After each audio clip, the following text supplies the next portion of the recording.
விநாயகருக்கு ஒரு உகந்த நாள் சங்கடகர சதுர்த்தி.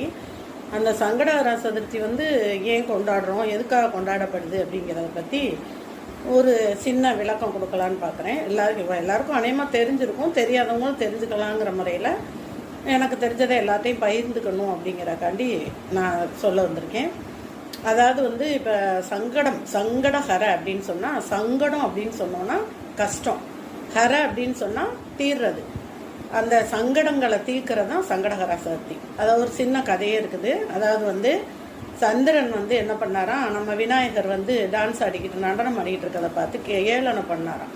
இந்த உடம்பை வச்சுட்டு நீ நடனம் ஆடுறியா அப்படின்னு சொல்லிட்டு ஏளனம் பண்ணாராம். உடனே இவருக்கு கோபம் வந்துருச்சா, நம்மளுக்கு உடனே கோபம் வந்த உடனே அவர் என்ன பண்ணாராம், நீ தேஞ்சு போயிடுவேன்னு சொல்லிட்டு ஒரு மாதிரி உருவமே மாறிடுவேன்னு சொல்லிட்டு சாபம் விட்டுறார். சாபம் விட்ட உடனே சந்திரன் தேஞ்சு போயிடுறார்.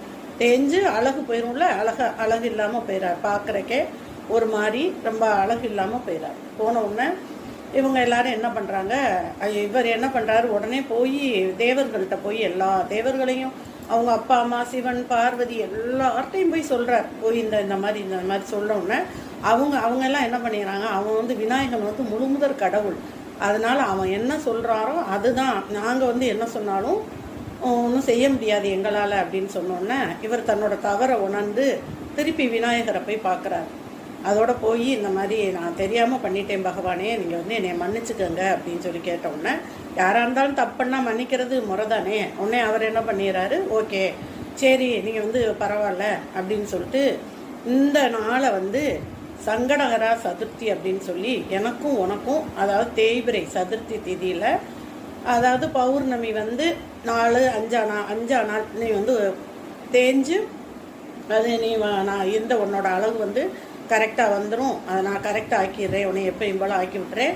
ஆனால் அன்னைக்கு எல்லாரும் என்னையும் வணங்கணும் உன்னையும் வணங்கணும் அப்படின்னு சொல்லிட்டு சங்கடகரா சதுர்த்தி, அதான் தேய்பிரையில் வர்ற சதுர்த்தி திதியில் தான் இந்த சங்கடகரா சதுர்த்தி வரும். இந்த சங்கடா சதுர்த்தி அன்னைக்கு எல்லாரும் விரதம் இருந்தோன்னா நிச்சயமாக சாப்பிட முடியாதவங்க நிறையா இருப்பாங்க. சுகர்காரவங்களாம் எல்லோரும் கண்டிப்பாக ஃபுல் பட்டினி இருக்கணும்னு அவசியம் இல்லை. நீங்கள் காலையில் இருந்து ஒரு மதியானத்துக்கு மட்டும் சாப்பிடலாம். ஒரு அருகம்புல் மாலை வாங்கி நீங்கள் போட்டு கும்பிட்டா நிச்சயமாக நல்லதே நடக்கும். நிச்சயமாக உங்களுக்கு ஒரு வெற்றி கிடைக்கும் அப்படின்னு சொல்லிட்டு இந்த சங்கடஹர சதுர்த்தியை அனைவரும் கொண்டாடுமாறு கேட்டுக்கொள்ளப்படுது.